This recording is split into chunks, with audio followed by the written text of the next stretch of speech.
Thank you, Mr. Speaker. I rise today to bring attention to a very critical issue that has occurred concerning our skies and the control thereof.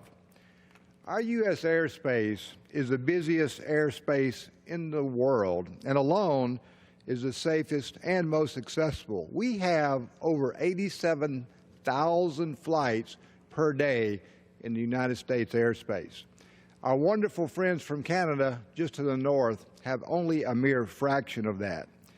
For decades, our air traffic control has been successfully managed under the FAA with the oversight of Congress and the American taxpayer. Like any system, there is always room for improvement and modernization.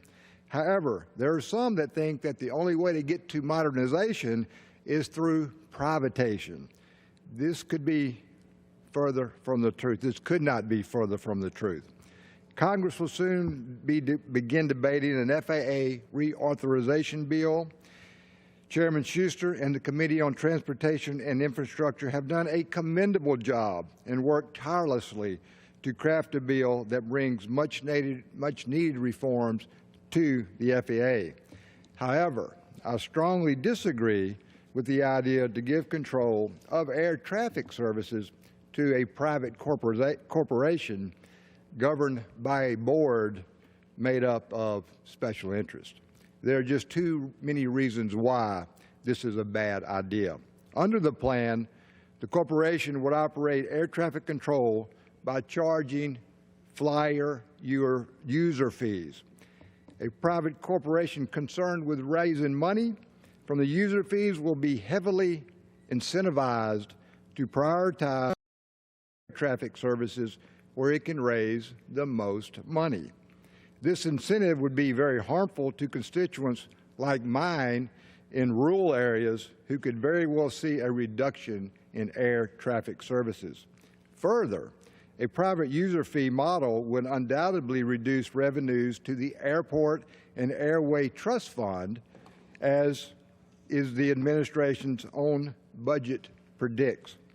This fund is critical for upgrades and maintenance at small and medium-sized airports across the country.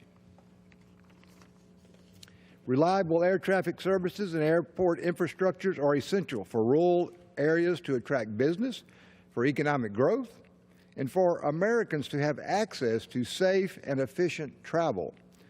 This plan is bad for rural America.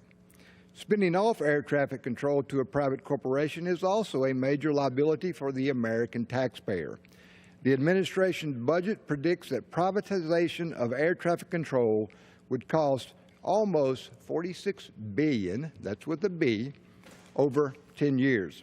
These costs would be compounded by the fact that the private corporation will be required to hire all current federal air traffic employees, continue to contribute to their federal benefits and health care, and continue to collectively bargain with their union representatives.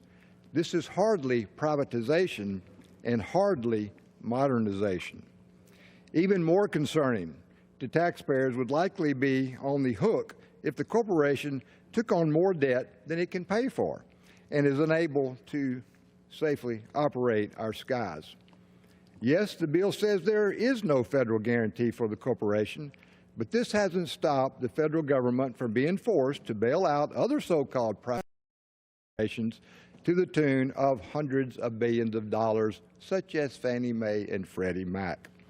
Our airspace is a public resource and a great national treasure. Control over it should not be handed over to a private board with no oversight from Congress and therefore no obligation to represent the best interest of the citizens of the United States. Modernization should continue to be our goal, and Congress can get there without jeopardizing control and safety of our national airspace. I look forward to working with my colleagues and the President to modernize our airspace while making sure that it remains the safest and most accessible in the world. With that, I yield back the balance of my time, Mr. Speaker.